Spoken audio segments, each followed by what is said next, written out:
नमस्कार, आप देख रहे हैं के न्यूज नेशनल और मैं हूं आपके साथ में शोभित पाठक। तो रुक करते हैं महत्वपूर्ण सुर्खियों पर। रूस और यूक्रेन की तानातनी में जल्द ही हिंसक मोड़ आने की आशंका। अमेरिकी इंटेलिजेंस रिपोर्ट में कहा गया कि रूस जल्द ही यूक्रेन पर हमला कर सकता है। आपने इलेक्ट्रिक कार या इलेक्ट्रिक टू व्हीलर को तो देख लिया होगा, लेकिन क्या आप इलेक्ट्रॉनिक हवाई जहाज के बारे में जानते हैं? यदि नहीं तो आपको luxury car manufacturer Rolls Royce द्वारा तैयार किया गया इलेक्ट्रिक एयरक्राफ्ट जल्द ही दिखेगा। बच्चों के वैक्सीनेशन को लेकर सरकार फिलहाल कोई फैसला नहीं कर रही है। इसके अलावा वैक्सीनेट हो चुके लोगों को बूस्टर डोज लगाने की तैयारी भी अभी तक नहीं दिख रही है। पंजाब पुलिस और इनके काउंटर इंटेलिजेंस विंग ने रविवार सोमवार की दरमियानी रात में पठानकोट में आर्मी कैंटोनमेंट के गेट पर हुए ग्रेनेड हमले में आतंकी हमला माना है।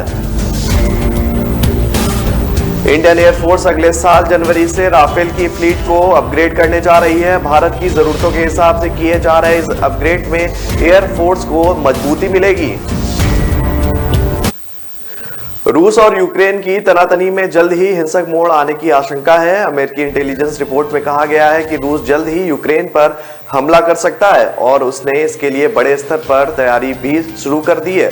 रिपोर्ट के मुताबिक रूसी सेना अलग अलग लोकेशन से यूक्रेन के खिलाफ सैन्य कार्रवाई कर सकती है। अमेरिका से यह रिपोर्ट हाल ही के महीने में दूसरी बार आई है। इसके पहले आई रिपोर्ट को रूस ने यह कहते हुए खारिज कर दिया था कि अमेरिका उसके खिलाफ गलत बयानबाजी कर रहा है। अमेरिकी इंटेलिजेंस इनपुट के बारे में ब्लूमबर्ग ने एक रिपोर्ट पब्लिक की है। इसके मुताबिक अमेरिका ने अपने नाटो सहयोगियों को खुफिया सूचना के साथ कुछ नक्शे भी मुहैया कराए हैं। इससे पता लगता है कि रूसी राष्ट्रपति व्लादिमीर पुतिन के इरादे यूक्रेन पर हमला करने के हैं। माना जा रहा है कि पुतिन अगले साल सैन्य कार्रवाई के आदेश दे सकते हैं। इंटेलिजेंस रिपोर्ट के अनुसार पुतिन चाहते हैं कि यूक्रेन पर अलग अलग लोकेशन से हमला किया जाए। इसके लिए करीब 100 सैन्य टुकड़ियों को तैयार रहने के लिए भी कहा गया है। माना जा रहा है कि यह बटालियन क्रीमिया, रूस और बेलारूस के रास्ते हमला कर सकती है। इसके लिए करीब 1 लाख सैनिकों को तैयार रहने के लिए कहा गया है। टुकड़ियों से कहा गया है कि वो यूक्रेन के बर्फीले हालात का सामना करने के लिए तैयार रहें।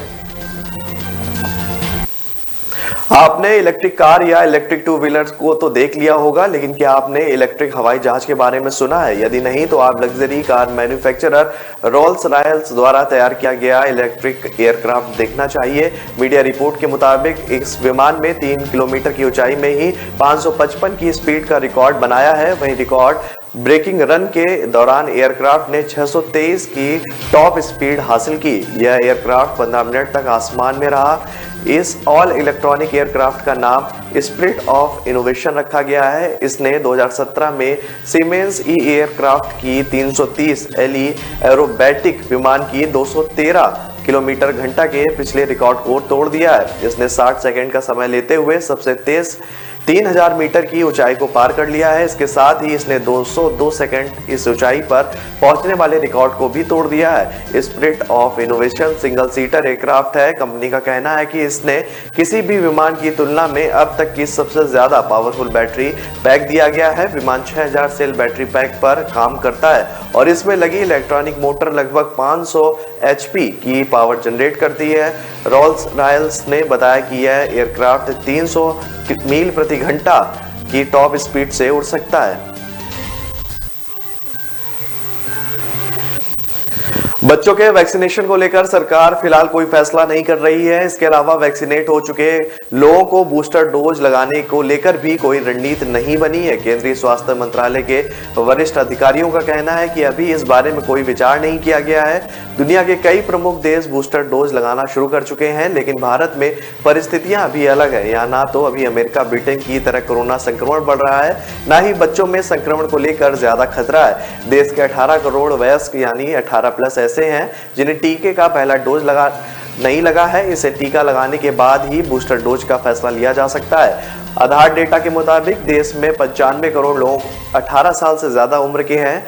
इनमें से 77 करोड़ लोगों को पहला डोज लग चुका है, जबकि दूसरी डोज लगवाने वाले करीब 41 करोड़ हैं, यानी कि 18 करोड़ लोग ऐसे हैं जिन्हें अभी पहला डोज भी नहीं लगा है। ऐसे में इन्हें टीके लगाना सरकार की प्राथमिकता है। बूस्टर डोज पर फैसला लेने के लिए अभी कोई ठोस आधार नहीं है। ब्रिटेन समेत दुनिया भर के प्रमुख देशों में औसतन हर 10 लाख संक्रमित बच्चों में सिर्फ 2 बच्चों की मौत हुई है, यानी बच्चों में कोरोना से मौतों की दर ना के बराबर है।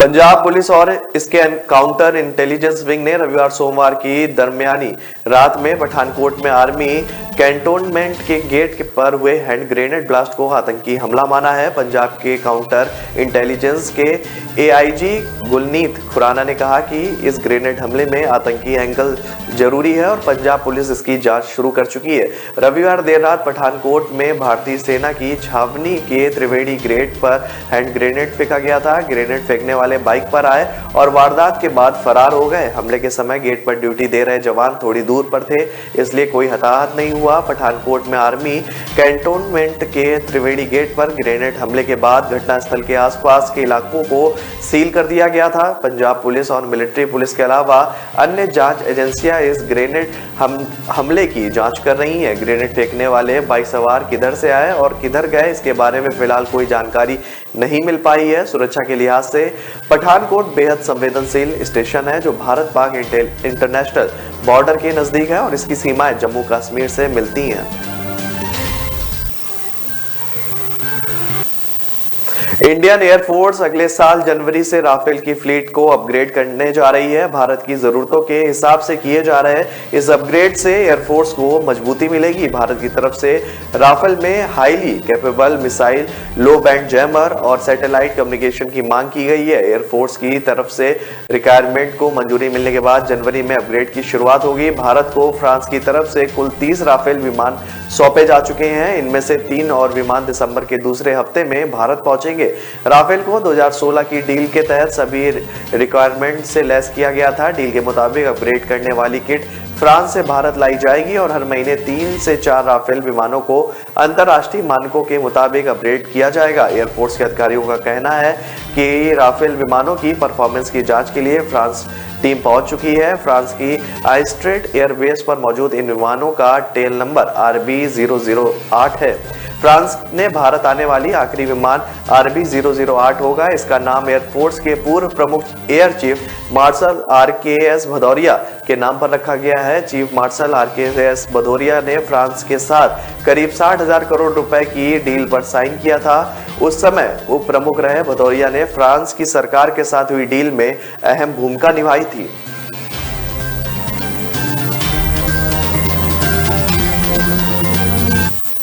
तो रुक रहे हैं छोटे से ब्रेक के लिए। ब्रेक के बाद जल्द हाजिर होंगे। न ऐश का न द्वेष का, यह दंगल है देश का।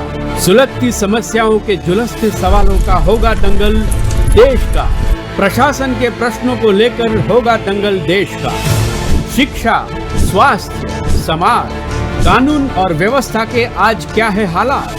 सोमवार से शुक्रवार रोज रात 8 बजे जलपा क्षत्रिय के साथ दंगल देश का।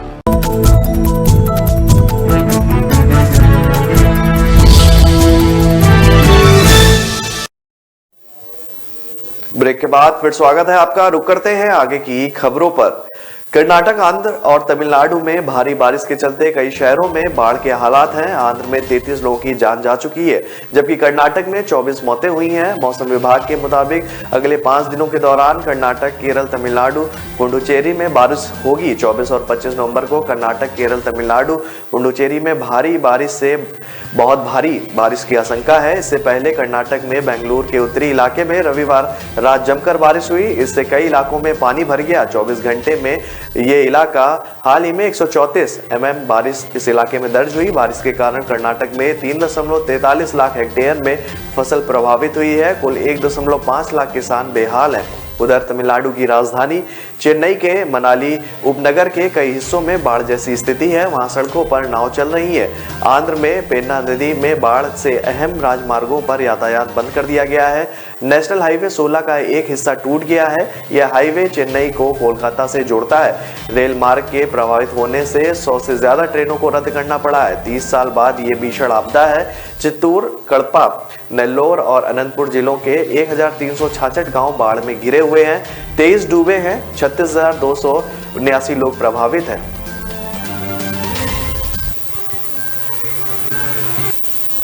कांग्रेस हाईकमान के तमाम प्रयासों के बावजूद पंजाब के मुख्यमंत्री चरणजीत चन्नी और प्रदेश पार्टी प्रधान नवजोत सिद्धू के बीच सब कुछ ठीक नहीं चल रहा है। सोमवार को लुधियाना में हुई पंजाब कांग्रेस की पहली चुनावी रैली में एक ही सोफे पर बैठे इन दोनों नेताओं के बीच की दुनिया स्पष्ट की। यही नहीं, सिद्धू ने अपने भाषण में एक तरह से चन्नी सरकार को धमकाते भी नजर आए। उन्होंने कहा कि पंजाब में अभी भी रेत महंगी मिल रही है, वह इसे सस्ता करवा कर दम लेंगे और ऐसा ना हुआ तो इस्तीफा दे देंगे। उधर सिद्धू के भाषण के बाद देने आए चन्नी बोले कि रेत सस्ती की जा चुकी है। चन्नी सरकार को एक तरह से धमकाते हुए सिद्धू ने कहा कि पंजाब में रेत अभी भी महंगी मिल रही है।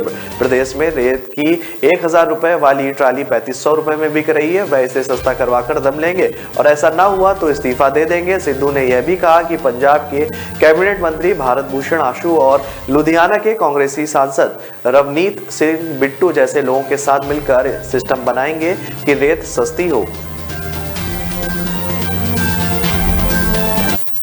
दिल्ली के मुख्यमंत्री अरविंद केजरीवाल रात को खाना खाने के लिए लुधियाना में ऑटो वाले के घर पहुंचे। केजरीवाल ऑटो में बैठकर ही ऑटो चालक के घर पहुंचे। हालांकि केजरीवाल की ऑटो पॉलिटिक्स की सच्चाई भी सामने आ गई। दरअसल जिस ऑटो चालक ने केजरीवाल को डिनर के लिए बुलाया था वो आम आदमी पार्टी के कार्यकर्ता का भाई है। आपकी पंजाब इकाई ने सोमवार को लुधियाना में पंजाबी भवन में अरविंद केजरीवाल की टैक्सी और ऑटो वालों के साथ मीटिंग रखी। मीटिंग में ऑटो चालक दिलीप कुमार तिवारी ने केजरीवाल से कहा कि सर, आप ऑटो संचालकों के लिए बहुत कुछ कर रहे हैं, मैं चाहता हूं कि आप मेरे घर चलकर खाना खाएं। इस पर केजरीवाल ने कहा कि आज रात को ही मैं आऊंगा, भगवंत मान और हरपाल सिंह चीमा को ले आऊंगा। इस पर दिलीप ने कहा, बिल्कुल, मैं आपको अपने ऑटो में ही ले जाना चाहता हूं। इस मीटिंग में लुधियाना की अलग अलग ऑटो व टैक्सी यूनियनों के पदाधिकारियों, सदस्यों व ड्राइवरों को बुलाया गया। मीटिंग में सैकड़ों ऑटो और टैक्सी वाले पहुंचे। मीटिंग में ऑटो व टैक्सी वालों ने अपनी समस्याएं रखी और बताया कि पंजाब में आरटीए, ट्रैफिक पुलिस व पंजाब पुलिस के मुलाजिम उन्हें परेशान करते हैं। पुलिस व दूसरे सरकारी महकमे उनके हजारों रुपए के चालान करते हैं। गाड़ियों की पासिंग के नाम पर उन्हें परेशान किया जाता है और उनसे पैसे मांगे जाते हैं। दिल्ली पुलिस ने फेसबुक पर हथियार बेचने वाले कुख्यात गैंगस्टर लॉरेंस गिरोह के एक बदमाश को पकड़ा है। बदमाश हितेश ठाकुर जोधपुर का रहने वाला है। दिल्ली पुलिस ने उसे 2 दिन पहले गिरफ्तार किया था। सोमवार को हुई पूछताछ में बदमाश का पाकिस्तान से लिंक भी सामने आया है। उसके बाद दिल्ली पुलिस भी अलर्ट हो गई है। उसके मोबाइल में पाकिस्तान से जुड़े कुछ लोगों के मोबाइल नंबर भी मिले हैं। बदमाश हितेश ठाकुर को पकड़ने के लिए पुलिस को फर्जी ग्राहक बन हथियारों की डील करनी पड़ी। आरोपी जैसे ही डिलीवरी देने पहुंचा, दिल्ली पुलिस ने उसे गिरफ्तार कर लिया है। पुलिस ने हितेश के मोबाइल की फॉरेंसिक जांच की तो उसके पाकिस्तान से भी लिंक होने का खुलासा हुआ है। दरअसल Delhi police intelligence fusion and strategic operation unit लंबे समय से हितेश ठाकुर उर्फ लंगड़ा पर नजर रख रही थी। इस पर दिल्ली पुलिस की टीम ने फेसबुक पर हथियार बेचने वाले प्रोफाइल की जांच कर जोधपुर के हितेश ठाकुर उर्फ लंगड़ा को फेसबुक पर संपर्क किया। पुलिस ने फेसबुक पर फर्जी ग्राहक बनकर हथियार लेने के लिए सौदा भी किया। दोनों के बीच व्हाट्सएप पर बातचीत भी हुई। इसके बाद आरोपी ने हथियार के फोटो और वीडियो भी भेजे। आरोपी के कहने पर पुलिस उसके बैंक खाते में कुछ एडवांस रुपए जमा कराए। हथियार की डिलीवरी के लिए हरियाणा के मानेसर में आते ही पुलिस ने उसे दबोच लिया। मंत्री बनने से वंचित रहे विधायकों को अब संसदीय सचिव बनाकर संतुष्ट करने की तैयारी की गई है। बसपा से कांग्रेस में आए विधायकों को संसदीय सचिव बनाना तय है। 3 से 4 निर्दलीय और 5 से 7 कांग्रेस विधायकों को संसदीय सचिव बनाए जाने के आसार हैं। कांग्रेस हाईकमान से संसदीय सचिवों के नामों पर मंजूरी मिलते ही इसकी नियुक्ति की घोषणा हो सकती है। अभी संख्या तय नहीं है। अनुमान है कि 15 के आसपास संसदीय सचिव बनाए जाने की चर्चा है। गहलोत कैबिनेट में मंत्रियों की खाली जगह पूरी कर दी गई है।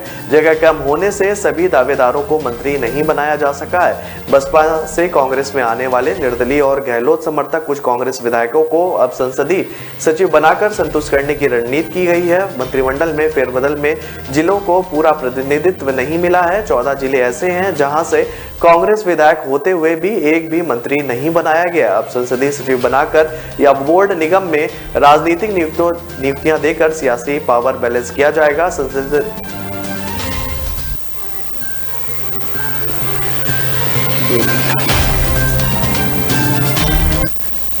तो फिलहाल तो मेरे साथ इस बुलेटिन में छोटा सा एक ब्रेक, जल्द ही हाजिर होंगे। કોઈ બી બિઝનેસનો જે બેઝિક પ્રશ્ન હોય છે તે હોય છે માર્કેટિંગ. દરેકનો બિઝનેસ વધતા ઓછા પ્રમાણમાં ચાલતો તો હોય જ છે.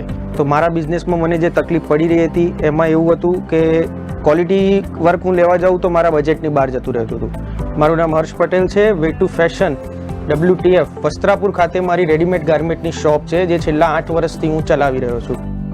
મારા મિત્ર થ્રુ મને એક એપ્લિકેશન વિશે જાણવા મળ્યું કે જેની અંદર આપણા રેગ્યુલર કસ્ટમર તો જે હોય એના સાથે તમે ટચમાં તો હો જ છો, પણ જે નવા કસ્ટમર આવે અથવા તો તમે જેમ કે ઇન્સ્ટાગ્રામ કે વોટ્સઅપ ઉપર જે ડિજિટલ માર્કેટિંગ કરતા હોય તો તેની સાથે હું માર્કેટિંગ કરી શકું છું.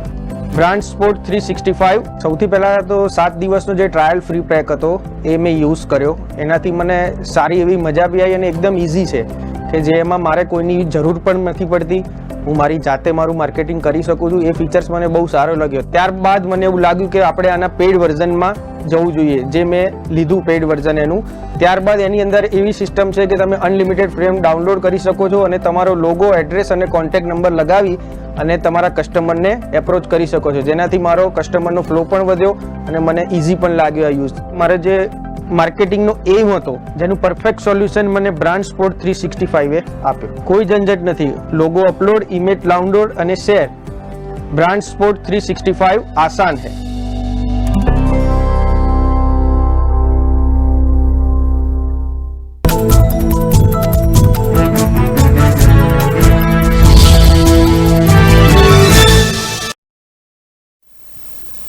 ब्रेक के बाद फिर स्वागत है आपका। रुक करते हैं आगे की खबरों पर।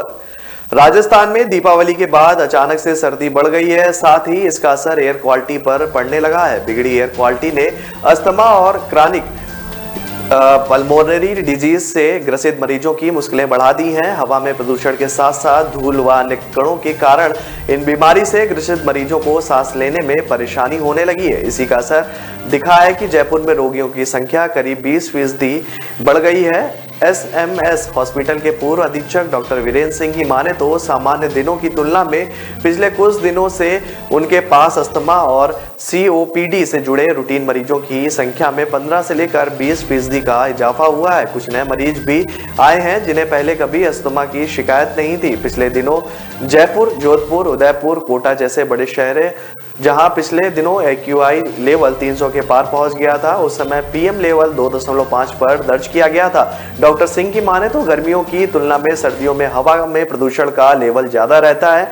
इसके पीछे कारण ओस और नमी है। उन्होंने बताया कि एयर क्वालिटी इंडेक्स के अलावा पार्टिकुलेट मैटर ज्यादा होने पर यह मरीजों व सामान्य लोगों के लिए घातक है। जयपुर समेत तमाम शहरों में वर्तमान में PM लेवल 2.5 माइक्रोन है, जो लंग्स को डैमेज करता है।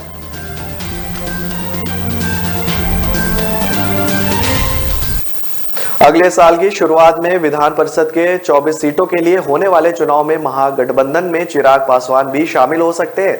यह संकेत RJD सुप्रीमो लालू यादव ने दिए हैं। उन्होंने कहा कि बिहार में महागठबंधन मजबूत है और इसमें चिराग भी शामिल हो रहे हैं। विधान परिषद चुनाव में RJD, कांग्रेस व चिराग की पार्टी एक साथ चुनाव लड़ेगी। चिराग से बातचीत हो रही है। कांग्रेस RJD की पुरानी सहयोगी है। दोनों दल कई चुनाव साथ लड़ चुके हैं। लालू ने यह बातें सोमवार शाम दिल्ली से पटना के लिए रवाना होने के दौरान पत्रकारों से बातचीत में कही। वह मंगलवार को चारा घोटाले के एक केस में CBI कोर्ट में पेश होंगे। कोर्ट ने बांका ट्रेजरी से अवैध निकासी मामले में उनसे हाजिर होने के लिए आदेश दिए हैं। माना जा रहा है कि RJD 15-16, कांग्रेस 5-6 और वाम दल के 1-2 उम्मीदवार महागठबंधन के तहत चुनाव लड़ सकते हैं। महागठबंधन में चिराग के शामिल हो जाने के बाद 24 सीटों में से 3-4 सीटों पर उनकी पार्टी LJP के उम्मीदवार चुनाव लड़ेंगे। अजमेर बीजेपी अल्पसंख्यक मोर्चा द्वारा कलेक्ट्रेट पर प्रदर्शन किया गया। इस दौरान सरकार पर भेदभाव का आरोप भी लगाया गया। प्रदर्शन में अल्पसंख्यक मोर्चा के प्रदेश अध्यक्ष सहित कई कार्यकर्ता मौजूद रहे। बीजेपी अल्पसंख्यक मोर्चा के प्रदेश अध्यक्ष मोहम्मद सादिक अली खान ने बताया कि प्रदेश में 3 साल से कांग्रेस सरकार है, लेकिन अल्पसंख्यकों को किसी तरह की राहत प्रदान नहीं की जा रही है। उनको बीजेपी राज्य में दिए गए अधिकार लाभ की योजनाओं को बंद कर नुकसान पहुंचाया जा रहा है। 3 साल के भीतर मुस्लिम स्कॉलरशिप, वक्फ बोर्ड का किराया, विदेश जाने वाली छात्रवृत्ति सहित विभिन्न स्कीम का लाभ विद्यार्थियों को नहीं मिल पा रहा है और विभिन्न योजनाओं का लाभ भी मुस्लिम समुदाय को नहीं मिल रहा है। प्रदेश अध्यक्ष ने आरोप लगाया कि कांग्रेस सरकार केवल अल्पसंख्यक का वोट लेकर उन्हें भूल जाती है। 3 साल से विभिन्न बोर्ड व निगम में किसी तरह की नियुक्ति नहीं की गई है। राजनीतिक नियुक्तियों के साथ साथ प्रशासनिक नियुक्तियों में भी अल्पसंख्यक विभाग को नजरअंदाज किया गया है। इन सभी समस्याओं को लेकर बीजेपी अल्पसंख्यक मोर्चा प्रदेश में जन जागरण अभियान चलाते हुए सरकार से राहत प्रदान करने और बीजेपी को मजबूती प्रदान करने के लिए अपील कर रही है। कलेक्ट्रेट पर प्रदर्शन के दौरान अल्पसंख्यक मोर्चा के प्रदेश अध्यक्ष सादिक अली खान, अजमेर शहर अध्यक्ष प्रीशील हाड़ा, उप महापौर नीरज जैन सहित तमाम पदाधिकारी कार्यकर्ता मौजूद रहे। पेट्रोल डीजल की कीमतों को पड़ोसी राज्यों से कम रखने की घोषणा करने के बाद छत्तीसगढ़ सरकार ने सोमवार को वैट में कटौती कर दी है। मुख्यमंत्री भूपेश बघेल की अध्यक्षता में थोड़ी देर पहले खत्म हुई राज्य मंत्रिपरिषद की बैठक में इस पर फैसला हुआ। सरकार ने वैट में पेट्रोल पर 1% और डीजल पर 2% कटौती की है। इसका प्रभाव यह होगा कि प्रदेश में पेट्रोल 78 पैसे और डीजल ₹1.47 सस्ता हो गया है। वाणिज्य कर विभाग ने पेट्रोल डीजल पर वैट कटौती का प्रस्ताव दिया था। मुख्यमंत्री भूपेश बघेल के निर्देश पर यह प्रस्ताव सभी पड़ोसी राज्यों में वैट की दर और पेट्रोल डीजल की कीमतों के अध्ययन के आधार पर तैयार किया गया है। पड़ोसी राज्यों में उत्तर प्रदेश और झारखंड को छोड़कर सभी राज्यों में पेट्रोल की कीमतें यहां से अधिक हैं, जबकि डीजल के मामले में केवल महाराष्ट्र और आंध्र तेलंगाना में कीमतें छत्तीसगढ़ से अधिक हैं। लेकिन सरकार राजस्व दबाव की वजह से बड़ी कटौती की हिम्मत नहीं जुटा पाई है। अजमेर पुलिस ने महिलाओं को लूटने वाली गैंग के 3 आरोपियों को गिरफ्तार किया है। आरोपी भीड़ भाड़ का फायदा उठाकर सिर्फ महिलाओं के बैग से नकदी व गहने चुरा लेते थे, फिर लग्जरी कार से फरार हो जाते थे। पुलिस पूछताछ में आरोपियों ने अजमेर में कई वारदात करना कबूल किया है। पुलिस अन्य वारदातों को लेकर पूछताछ में जुटी है। अजमेर उत्तर डीएसपी प्रियंका रघुवंशी ने बताया कि सिविल लाइंस थाना क्षेत्र में महिला के बैग से नकदी चोरी होने का मामला दर्ज हुआ था। मामले में टीम का गठन किया गया, कार्रवाई के निर्देश दिए गए। टीम ने कार्रवाई करते हुए इंदिरा कॉलोनी अलवर निवासी मोनू पुत्र राजवीर, सुरेश पुत्र राजवीर सहित बिनौली उत्तर प्रदेश निवासी राकेश पुत्र मुंशी को गिरफ्तार किया है।